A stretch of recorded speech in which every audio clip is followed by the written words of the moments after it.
नमस्कार मित्रांनो. मागे तुम्ही धुरंधरचं पोस्टर बघितलं असेल आता इथे. आणि मग प्रश्न पडेल की आज आपण धुरंधर बद्दल बोलणार आहोत का? पण नाही. आज आपण धुरंधर बद्दल नाही बोलणार आहोत. आज आपण एका वेगळ्या मराठी चित्रपटाबद्दल बोलणार आहोत. नमस्कार. मी गणेश आचवल, स्वामी कृपा क्रिएशन्स मध्ये तुमचं स्वागत करतो.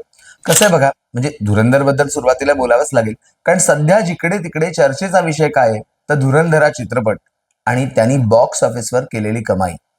अनेक आठवडे हा चित्रपट प्रचंड लोकप्रियता मिळवतोय. पण असं असलं तरीही या चित्रपटाच्या लोकप्रियतेचा मराठी चित्रपटाच्या लोकप्रियतेवर काहीच परिणाम झालेला नाहीये. कारण मराठी चित्रपट सुद्धा या सगळ्यामध्ये तग धरून आहे. आणि नुसता तग धरून नाहीये, तर मराठी चित्रपटांनी दुसऱ्या आठवड्यात पाऊल टाकले. कुठला असेल मराठी चित्रपट? तुम्ही ओळखला असणार. उत्तर हा चित्रपट.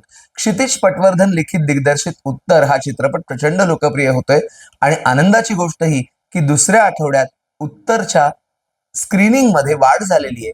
म्हणजे अनेक थिएटर्समध्ये याचे जे शोज आहेत, उत्तर चित्रपटाचे शो, ते वाढवण्यात आलेले आहेत.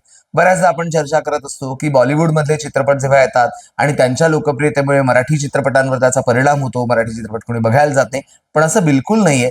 कारण जर तुमच्याकडे कॉन्टेंट चांगला असेल, जर तुमच्याकडे चित्रपटाचं निर्मिती मूल्य चांगलं असेल, तर निश्चितपणे प्रेक्षक पैसे देऊन थिएटरमध्ये जाऊन चित्रपट बघतातच. आणि हे उत्तर चित्रपटानं सिद्ध केलंय.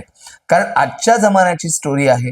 रेणुका शहाणे, अभिनय बेर्डे, निर्मिती सावंत, ऋता दुर्गुळे यांचा सशक्त अभिनय, मुळात चित्रपटाचं कथानक उत्तम, आई मुलाच्या नात्यावर भाष्य करणारा चित्रपट, याच्याबद्दल आपण रिव्ह्यू मध्ये बोललेलं आहे.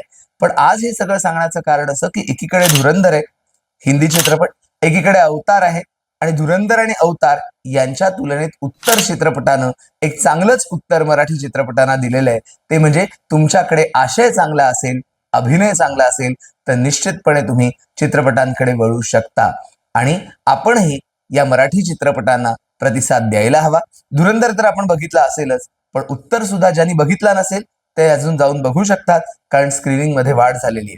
आणि याचा उल्लेख लोकसत्ता लोकांकिका स्पर्धा जेव्हा झाली, तेव्हा क्षितिज पटवर्धन यांनी याच गोष्टीचा उल्लेख केला आणि रसिकांच्या प्रचंड टाळ्या मिळवल्या.